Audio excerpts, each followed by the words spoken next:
going to show some details about the spindle. This is an AC motor, 60 hertz.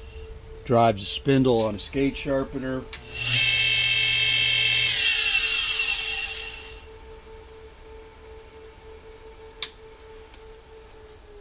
So, got the power off. Going to take the belt off by going through and just getting this at the minimum point. And you can just kind of walk it off. Sometimes a little bit harder to do. There you go. That's the belt. Belt looks like this. It's actually a very standard belt. Anyways, you take the 3/16 inch wrench, hex wrench, and undo this. And here's the spindle motor. Spindle motor here, I went ahead and cleaned it up. The bottom end of this thing was all full of, had a bunch of grease and stuff. This is just a cap that goes on the bottom. And I went through and took some measurements. The bore on this is about 1.137 inches. This nut here is a preloaded nut. And I went through with a magnifying glass and rotated this around, because this rotates with the spindle. Was able to read off the number on the ball bearing. It's a 6001 RS.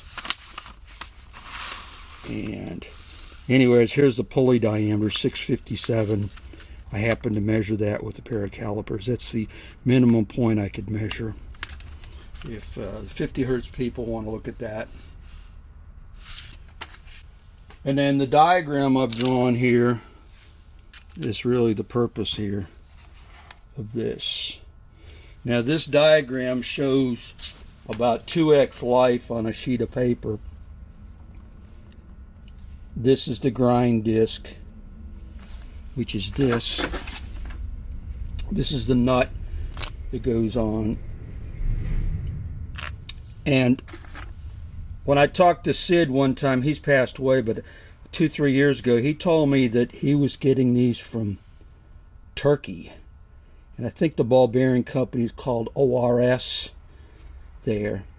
But the 6001 RS, I had a hard time reading it, but I was able to go and look down through in here, rotate this around, and look through the slots with the magnifying glass. I could read R001 by turning this and getting the slot to line up with the 6, the 001, the RS.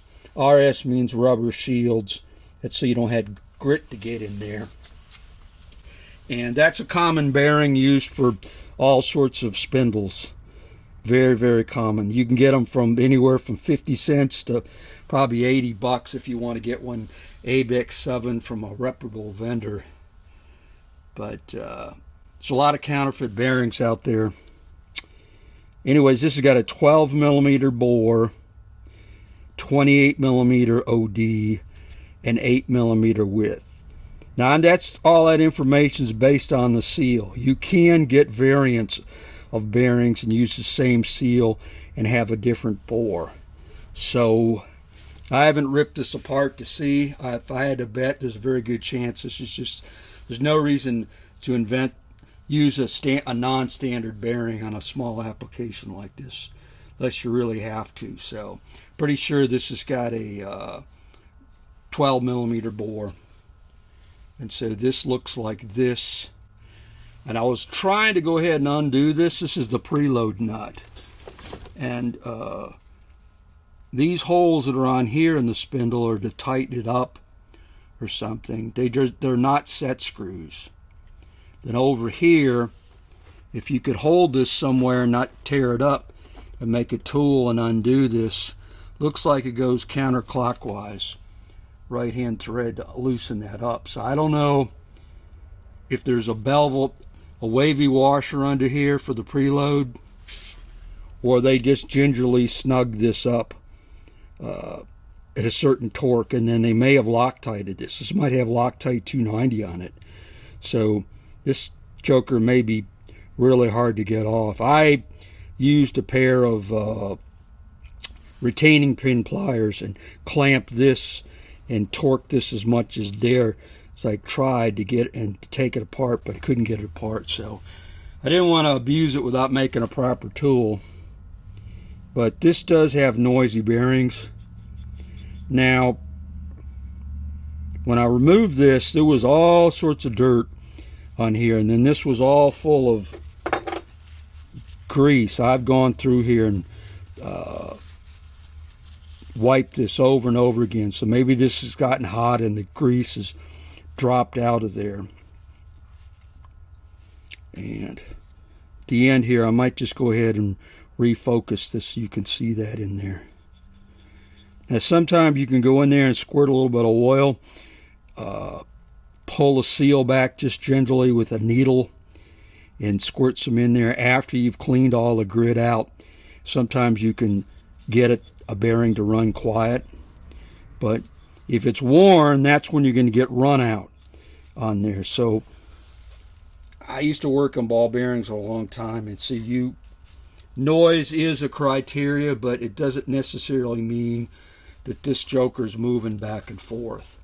It means it may have that, so you got to be careful. So I don't know if the new owner of Credible Edger right now has new spindles, but I just wanted to show this in case somebody wants to attempt to rebuild their own. And I'm going to put this, see if I can put this right here. And I'm going to see if I can refocus on that piece. Okay, now I'm looking at the end view of the spindle. I got the focus on the end of the shaft there and the lock nut, and I'm going to go look at the down there where the bearing is. So it's a little bit out of focus like that.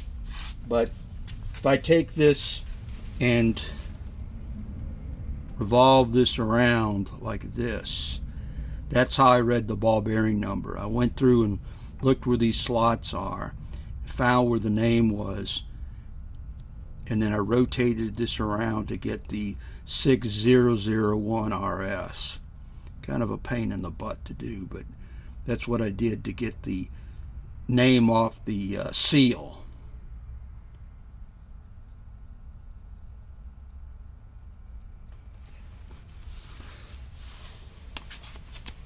And that's what the end view of that choker looks like. If I lift back up here, that's the end of the nut.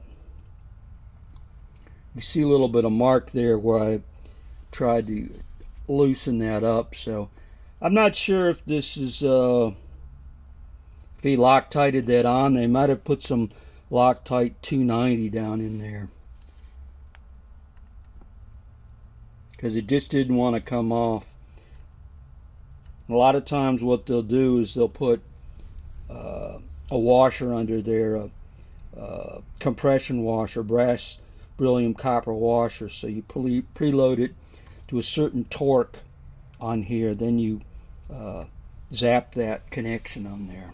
So that might be the preload to get the slop out of the bearings.